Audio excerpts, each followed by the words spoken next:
Hello and welcome to our podcast.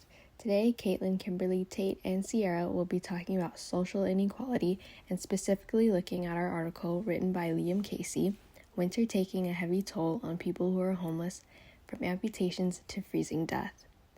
The article discusses the unfair treatment homeless people from Toronto are experiencing. The article looks at the life of Pat Gallagher, a homeless man in Toronto suffering from frostbite due to the freezing winters and so few shelters during the winter. Gallagher is said to have his toes removed because of his severe frostbite, and this makes people ask how many people are experiencing the same thing as Pat Gallagher and how do we stop it? The article mentions the Toronto shelters have been at full capacity for years, and even with the new 400 shelters and 165 warming centers, this still wasn't enough to keep hundreds of homeless people from dying this winter.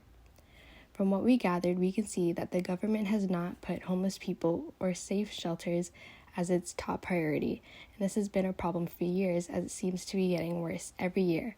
People from the city are demanding that homeless people are citizens of the city of Toronto and that we should see better winter plans in the future. Hi, my name is Caitlin King, and I will be discussing how this article, Freezing Winter Affects the Homeless from Amputations to Freezing to Death, raises a lot of issues in terms of human rights. The article mentions how more shelters and warming buildings were created for the homeless, yet there are still so many sleeping on the streets, which violates the right to adequate housing.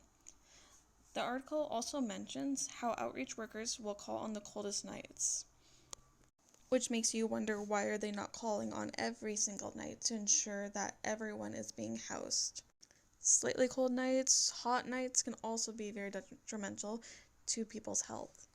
And with the pandemic, this has made it increasingly difficult for those who are living on the streets to have access to clean, safe drinking water. With the restrictions been in place, a lot of people have not been able to access inside restaurants, or they've been denied service entering restaurants.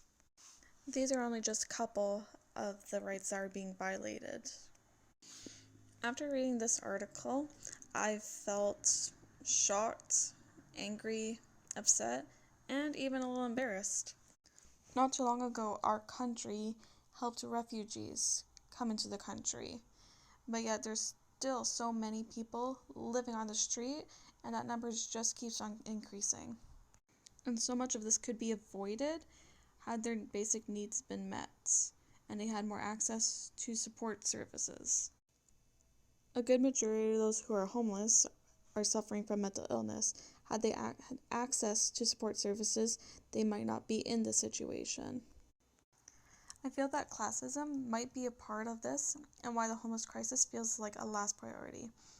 I think so many people are biased and feel as if they've done this to themselves and choose not to work or have shelter.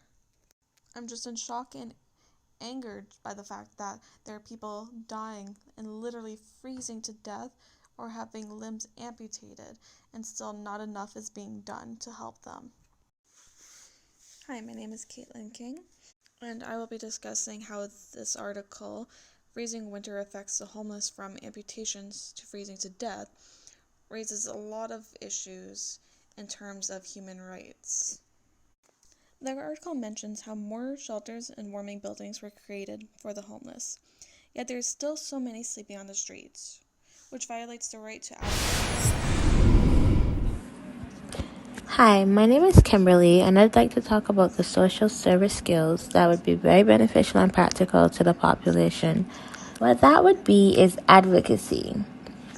Advocacy skills basically enable social workers to represent and argue for their clients and to connect them with needed resources and opportunities, especially when clients are vulnerable or unable to advocate for themselves.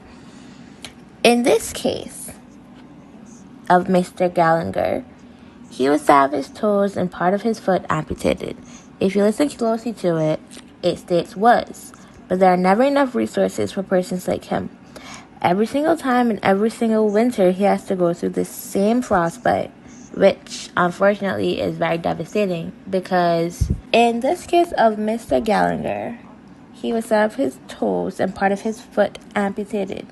If you listen closely to the words, it clearly states was, which in his case is very devastating because every single year around the time of winter, he has to go through this pain and torture with his foot.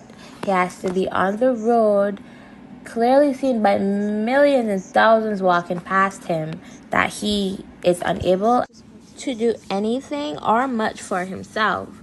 So basically what I'm trying to say here is that how it would be beneficial to the population would be they don't have to witness this such sad thing on the road every day. Millions or thousands of people are passing him, witnessing this tragic thing that's going on with a fellow citizen of theirs.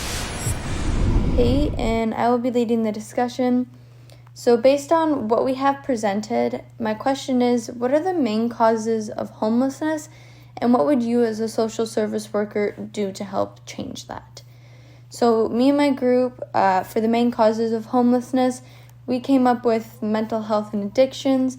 There are a lot more reasons as to why, but those were just the first two that came into our heads. As social service workers, there's lots we can do to help the homeless, such as creating programs, advocating for shelters, and making resources more accessible.